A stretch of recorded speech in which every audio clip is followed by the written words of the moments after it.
Good morning. It's Saturday, the last day of March, the 30th. It's a Friday writer's update, one day late. I've got a lot going on, including my first out of academy tournament, essentially my first official tournament with jiu-jitsu. And so I've been preparing for that. It's happening in a few hours later today. So that's been my extracurricular focus. Today I'll do a writing tip on setting expectations, talking about the virtual tabletop game session and my thoughts from a game master's perspective and on how I need to approach things almost 2 years into the campaign with players, and a little story time thematically paired with my upcoming jiu-jitsu tournament. So I've been reading some recent critiques of early chapters in the book that I'm working on now, Valkyrie of Desire, and I'm struck by the confusion that this is somebody who's enjoying it. They're loving it, but I'm struck by their confusion in the theme of the world, in the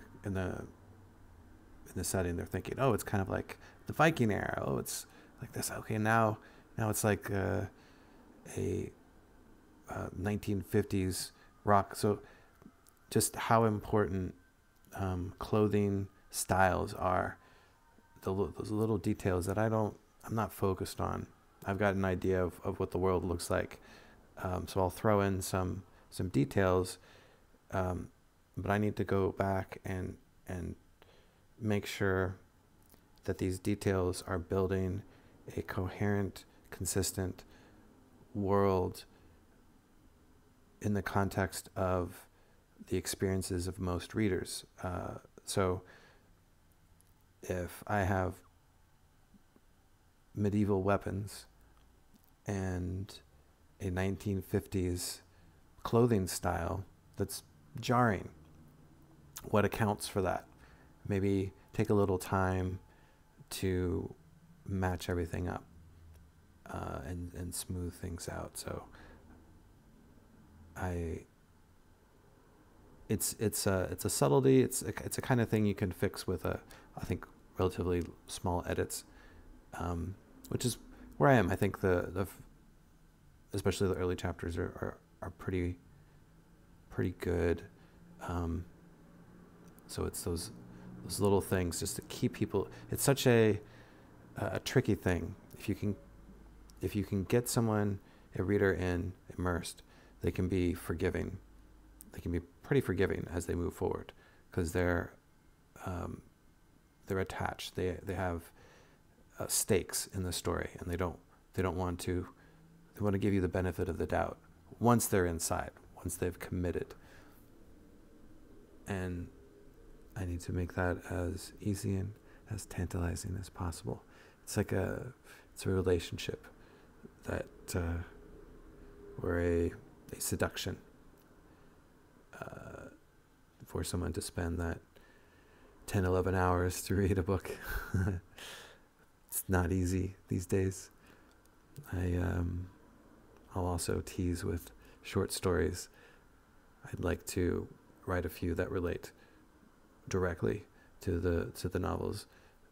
I've been writing short stories that relate to the game session that I'm doing that's in the same world, but I'd also like to write a few that are like preludes and side adventures or experiences for the characters of the main novels. I think could tease and tantalize and draw people in, draw them into the larger stories as books. So the game session, now that some of my players have been in the campaign for going on 2 years, there's interest in more of an empire building experience. So my eyebrows keep popping up.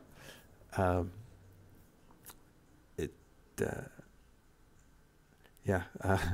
So zooming out, getting my maps, uh, accommodating the player's experience with matching them up with my larger world geography, because I've had people bouncing around. Okay, that's 3 days travel. That's 1 day's travel. Let's make sure it all makes sense.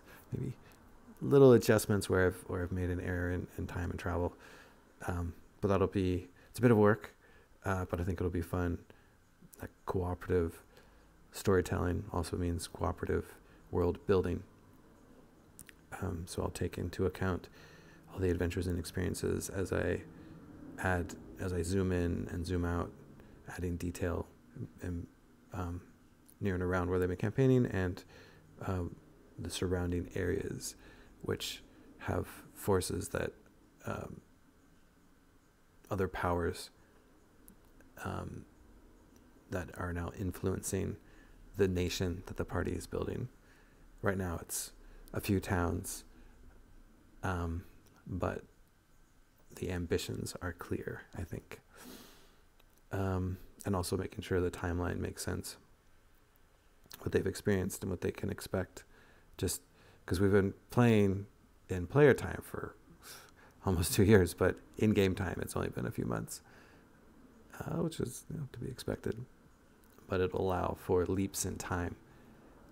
If there's a kind of piece that's achieved, then we can leap forward a month, and that can be a fun thing to allow for the building up of a settlement.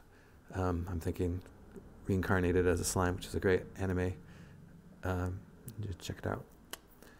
And the monster city that the main character builds.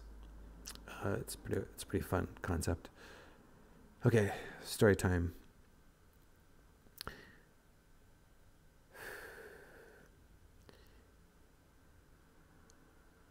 As a man gets old, as a warrior ages and their joints creak stiff to the cold, they struggle.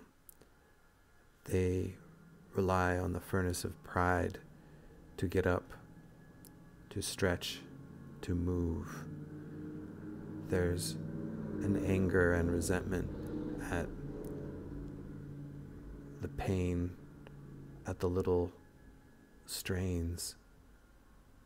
And they look at the youth, the spryness, the subtle, those bastards. They move with such grace, such ease. They tease. They are nothing. They know nothing. They have not the wisdom nor the grit to use it. I will crush them. They may be stronger and faster. They may heal quicker. They may have that fearlessness of youth. But I have my pride, and I will crush them. As the old warrior faces the line, as he stands with his brothers in arms, as he faces the shields and the sharp iron, he grits his yellow, broken, worn-down teeth.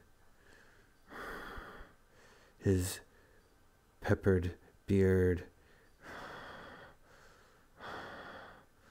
curled, his eyesight poor, a blurry line, metal clanking on metal, stone underfoot.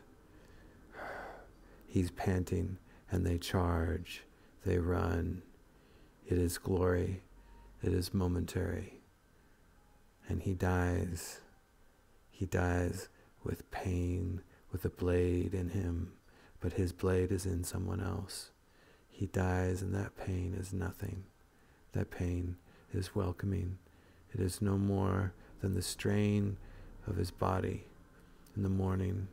It is no more than a prick. He dies with a grin. I have beaten you. I have won. I can die happy. But he doesn't. Not quite. He bleeds and he suffers. And after a while, he realizes he's been forgotten. The battle's moved on. And his blade, he killed this young man next to him, staring at him with fish eyes. The blade that he thought was mortal, just painful.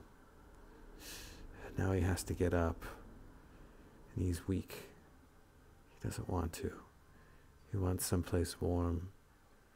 He wants to retreat into his memories. But he has to get up. The battle isn't over. What will they think? What will people think of him, the great warrior, laying, resting, hiding, a coward? What is he afraid of? He has lived a full and great life. He pulls the blade out, not so deep. He covers and wraps and climbs to his feet. He pulls his weapon out of the man he's ended, the life he's clipped. And he stands and he hobbles towards the sound of fighting over the hill. He hobbles and he hobbles and he regrets every step, but he carries on because to stop is worse than death.